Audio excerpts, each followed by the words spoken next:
नमस्कार दोस्तों, Mannu short and classes में आपका हार्दिक स्वागत है। दोस्तों, आज हमारे द्वारा टेस्ट नंबर 4 लिया जा रहा है। आप सभी इसका अनुवाद करें और हमारे टेलीग्राम ग्रुप पर पीडीएफ या जेपीजी बनाकर अपलोड करें। डिक्टेशन स्टार्ट होगी 100 शब्द प्रति मिनट ठीक 3 सेकंड बाद।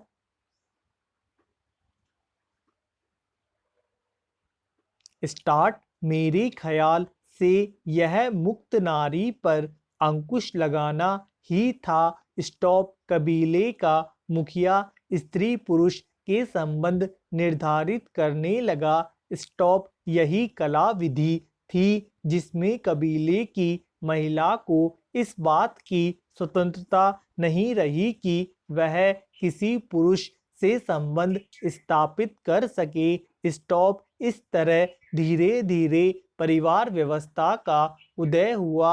स्टॉप। मनुष्य ने इस विकास के दौरान अपना काफी विकास कर लिया था। स्टॉप। इसी दौरान जहां बड़े बड़े राज्य हो गए, दूसरी ओर वहीं युद्ध होने लगे। स्टॉप। इस उदय के चलते महिलाओं पर प्रतिबंध लगा दिए गए। स्टॉप। परिणाम स्वरूप एक ओर सती प्रथा, पर्दा प्रथा जैसी कुप्रथाओं का जन्म हुआ तो दूसरी ओर विधवा और पुनर्विवाह पर रोक लगी। स्टॉप। इसी तरह नारी शिक्षा पर प्रतिबंध लगा दिया गया। स्टॉप। नारी को एक प्रकार की वस्तु समझा जाने लगा और वह घर में कैद होकर रह गई। स्टॉप। Paragraph change.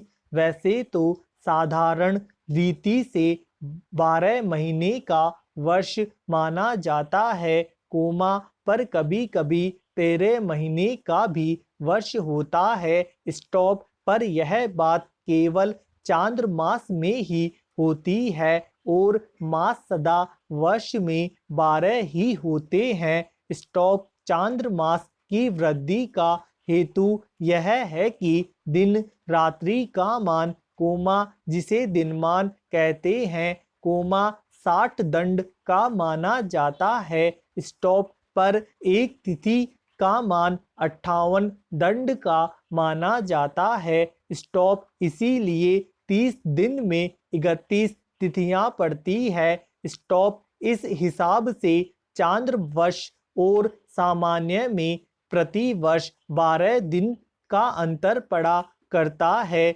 जो 5 वर्ष में पूरे 2 महीने का अंतर डाल देता है। स्टॉप। ऐसे अधिक महीने को हम मल मास कहते हैं। स्टॉप। वह चांद्र मास, जिसमें 3 प्रकार के माने गए हैं। स्टॉप। यह मलमास प्राय फागुन से अगहन तक 10 ही महीनों में पड़ता है। स्टॉप। Paragraph change. साधारणतः 30 दिन का होता है, पर कोई कोई महीने इससे अधिक और न्यून भी होते हैं। स्टॉप। आजकल भारतवर्ष में कई प्रकार के महीने प्रचलित हैं, जिसमें देसी, अरबी और अंग्रेजी प्रमुख हैं। स्टॉप। देसी या हिंदी महीने 4 प्रकार के होते हैं: सौर माह, चंद्र मास और सवन मास।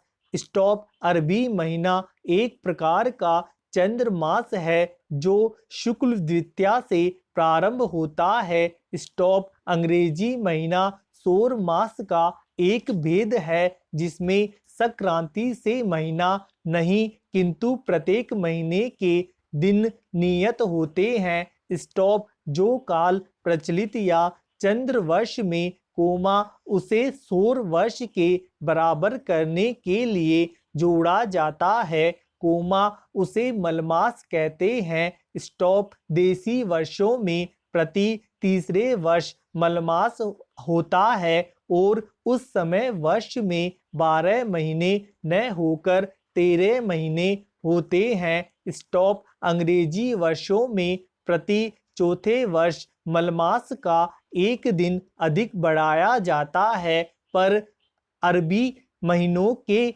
वर्षों में सौर वर्ष से मेल मिलाने के लिए मलमास का काल नहीं जोड़ा जाता, इसलिए प्रति तीसरे वर्ष सौर से लगभग 1 महीना का अंतर पड़ जाता है। देशी महीनों के नाम चैत, बैसाख, जेठ, आषाढ़, सावन, भादो, कुंवार, कार्तिक, अगन, पुष, माघ और फागुन कहलाते हैं। अंग्रेजी महीनों में जनवरी, फरवरी, मार्च, अप्रैल, मई, जून, जुलाई, अगस्त, सितंबर, अक्टूबर, नवंबर, दिसंबर आदि गणना में लिए जाते हैं। मासिक वेतन वह वेतन कहलाता है जो महीने भर काम करने के बदले, काम करने वाले को जो धन मिले उसको मासिक वेतन कहते हैं। Paragraph change.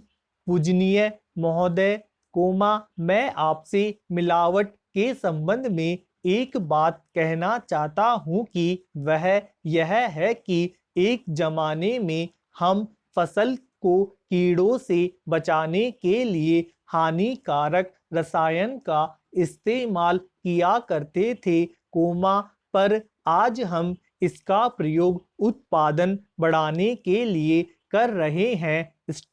एक तरफ उत्पादन अधिक हो रहा है, उत्पन्न उत्पाद से मुनाफे में बढ़ोतरी हो रही है, वहीं दूसरी तरफ उत्पादित हो रही वस्तुओं की गुणवत्ता में कमी होती जा रही है और यहीं से मिलावट का सिलसिला शुरू हो जाता है।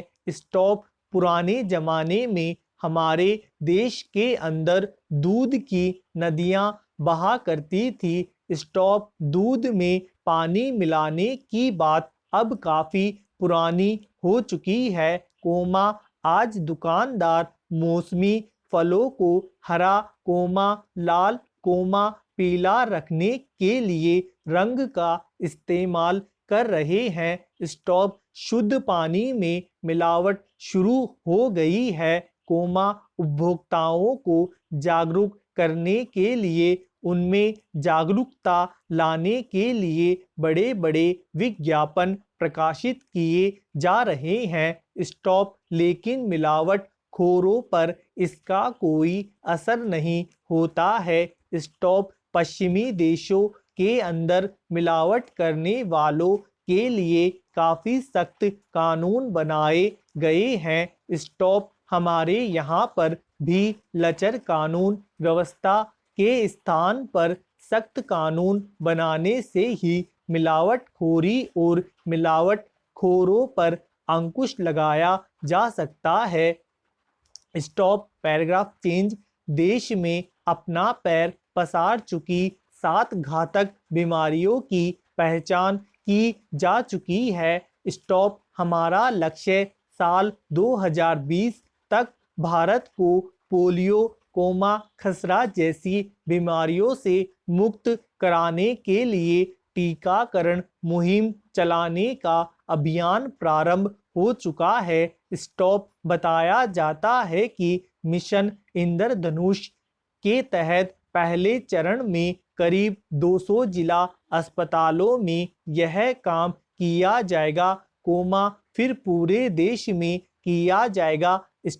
यहाँ मैं साफ कर देना चाहूँगा कि आज हमारे देश में ऐसे अभियानों की आवश्यकता है। इस बात से इनकार नहीं किया जा सकता है कि कुपोषण से हर साल लाखों बच्चे मर रहे हैं और अधिकांश क्षेत्रों में स्वास्थ्य व्यवस्था चरमरा रही है।